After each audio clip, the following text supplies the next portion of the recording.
সম্মানিত অতিথির কথা শুনব। মঞ্চে উপস্থিত আছেন আজকের এই মহতী অনুষ্ঠানে বরেণ্য ব্যক্তিবর্গ।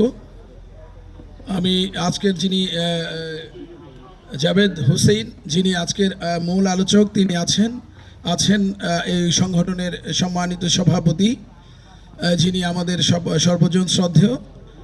যদিও উনি মদনে কর্মকাণ্ড পরিচালনা করছে, কিন্তু ওনার সংগঠনটি বাংলাদেশ ব্যাপী।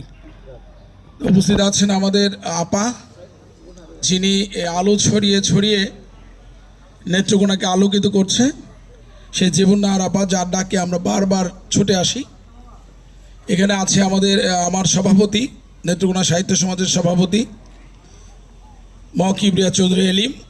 উনি আমরা দুজনে একসাথে আসার কথা ছিল, শফিক ওনাকে নিয়ে আসছেন, সাংবাদিক শফিক ভাই। আর আমি একাই আসছি। আমার সাথে আসার কথা ছিল আমাদের লেখক মোস্তফা ভাইয়ের, কিন্তু ওনার একটা দুর্ঘটনা ঘটেছে, ওনার আত্মীয় মারা গেছেন, যে কারণে উনি আসতে পারেননি। এছাড়াও এখানে আছেন আরশ ভাই, বীর মুক্তিযোদ্ধা আজহারুল ইসলাম হিরু, যিনি অত্যন্ত শক্তিমান লেখক, যিনি বাংলাদেশের এবং পৃথিবীর সভ্যতাকে লালন করেন। তিনি অনেক গুণী একজন মানুষ। আমাদের রাখালদা আছে, আরও অনেক লেখক আছে, হালিমদাদ খান আছেন, যিনি অনেক বড় মাপের একজন মানুষ। তো আমি আসলে কথা বাড়াতে যাচ্ছি না। আমার এই যে আরেকজন প্রিয় লেখক আছেন। তো যাই হোক, আমি সবাইকেই বিনীতভাবে বলবো যে আসলে আজকে আমাদের কথা বলার কিছু নেই। আমরা নেত্রকোনাতে ওনাকে সাদর সম্ভাষণ জানাচ্ছি। নেত্রকোনা সাহিত্য সমাজের পক্ষ থেকে আসছি এই কথাটা বলার জন্যই যে আমরা খুঁজে নেই এমন মানুষকে যে মানুষ সাহিত্যের উপর নিবেদিত। আমরা তাকেই সম্মানিত করতে চেষ্টা করি প্রতি বছর। আজকে 30 বছর যাবৎ আমরা যে সম্মানটা প্রদর্শন করে আসছি নেত্রকোনা সাহিত্য সমাজ, সেটি গত কি বলে যে এবার না, এবার তো গত হয়ে গেছে। এই গত ফেব্রুয়ারিতে আমরা দিয়েছিলাম আপনার ডক্টর প্রফেসর আব্দুল্লাহ আল মাসুম, যিনি অত্যন্ত শক্তিমান একজন ইতিহাসবিদ এবং গবেষক।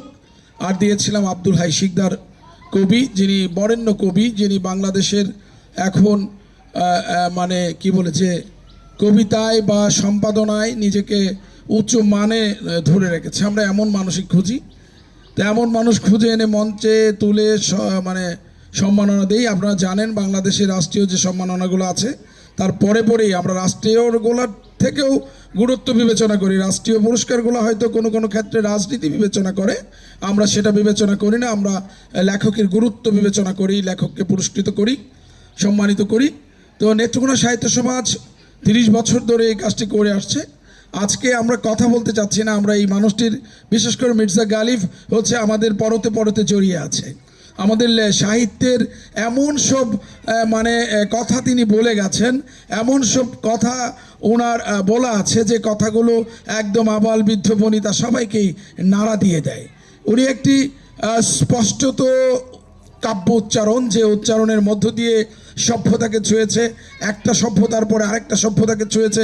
এই যে ছুঁয়ে যাওয়া লিলুয়া বাতাসের মতো নাজুরায় রে, এই যে নাজুরায় এরকম একটা ভাব নিয়ে তিনি লিখেছেন। আর প্রত্যেকটা কথাই এক একটা বিষ ছোড়া বাক্যের মতো।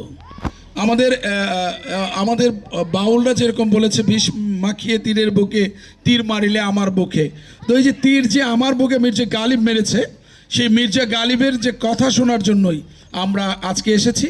কথা বলবো না, কথা বললে কথা লম্ব হয়ে যায়। ঠিক আছে, ধন্যবাদ সবাইকে, ভালো থাকবেন সবাই।